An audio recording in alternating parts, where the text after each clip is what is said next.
ఈ ప్రకాష్ రాజ్ అనేవాడు pan India star పనికిమాల ఎదవ ఎలా అయిపోవడం నాకైతే అర్థం కావట్లేదు.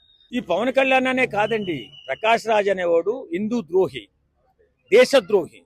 100 కోట్ల మంది హిందువుల మనోభావాలను దెబ్బ కొడుతూ వెళుతున్నటువంటి ఇలాంటి నా కొడుకుల్ని ప్రతి ఒక్కరిని కూడా మతాల పట్ల బాధ్యత ఉండాలా, కులాల పట్ల బాధ్యత ఉండాలా. మనం బాధ్యతగా మెరిగితేనే మన దేశ అభివృద్ధి.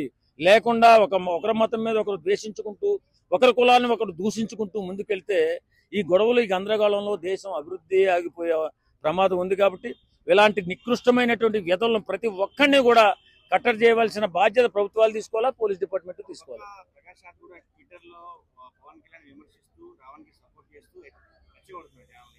ఈ పవన్ కళ్యాణ్ అనే కాదండి, ప్రకాష్ రాజ్ అనేవాడు హిందూ ద్రోహి, దేశద్రోహి. 100 కోట్ల మంది హిందువుల మనోభావాలను దెబ్బ కొడుతూ వెళుతున్నటువంటి ఇలాంటి నా కొడుకుల్ని ప్రతి ఒక్కరిని కూడా కట్టడి చేయాల్సిన అవసరం ఉంది.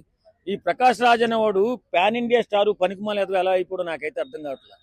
మంచి నటుడు, భారతదేశం గర్వించదగ్గ నటుడు, నా అభిమాన నటుడు అనుకున్నాను కానీ ఇలా ఎదవలా మారిపోతాడని అనుకోలే నేను. ఇంత ఎదవలా అయిపోతాడా? ఒక మనిషిగా పుట్టినప్పుడు మనిషిని గౌరవించుకోవడం, ఒక కులవాన్ని గౌరవించుకోవడం, ఒక మతం గౌరవించుకోవడం, ఇలా సఖ్యతగా వెళితేనే కదా మన దేశ అభివృద్ధి. ఇది కూడా తెలియని ఎదవలు ఈ దేశంలో బ్రతకడం కంటే చావడం లేదు. ప్రకాష్ రాజు లాంటి విధవని ఎన్కౌంటర్ చేయాలి. నేను చెప్తున్నా, ఎన్కౌంటర్ చేసి తీరాల, ఖచ్చితంగా రావాలి, చేయాలి. మతాల మధ్య స్విచ్ పెట్టకూడదండి. అభివృద్ధి ఆగిపోతుంది. ఒకరి మనసులో కోసం విష భావాలు వెళ్ళిపోయి, ముస్లిం కనపడితే హిందూ కడుపులో ఏదో అనుకుంటాడు, హిందూ కనపడితే ముస్లిం ఒకటి అనుకుంటాడు. అలా ఉండకూడదు. అందరూ అన్నదమ్ముల్లా ఉండాలి. మనం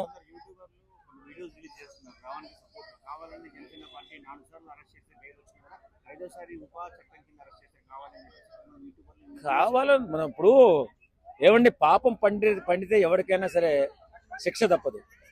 100 తప్పులు చేశాడు రావణ్.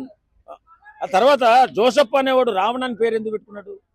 హిందూ రాజుని తిట్టించాలని కదా. అదే కదా, హిందువులు తిట్టాలి, హిందూ రాజుని తిట్టాలి, హిందువులపై విషం చిమ్మాలి. ఇదే కదా అతను చేస్తున్నటువంటి ప్రాపకాండ. మనం చూస్తుండే ఒక వీడియో కడుపు రగిలిపోతుంది.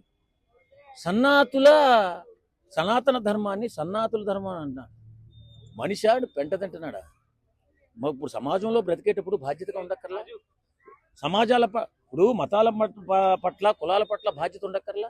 అందరం అన్నదమ్ముల్లా ఉండాలని చెప్పుకోలేదు. మనం యూట్యూబర్స్ అయినా, లేకపోతే సెలబ్రిటీస్ అయినా, లేకపోతే బాధ్యత గల ఏ వ్యవస్థ అయినా కానీ సమాజం పట్ల బాధ్యతగా ఉండాలి, కులాల పట్ల బాధ్యతగా ఉండాలి.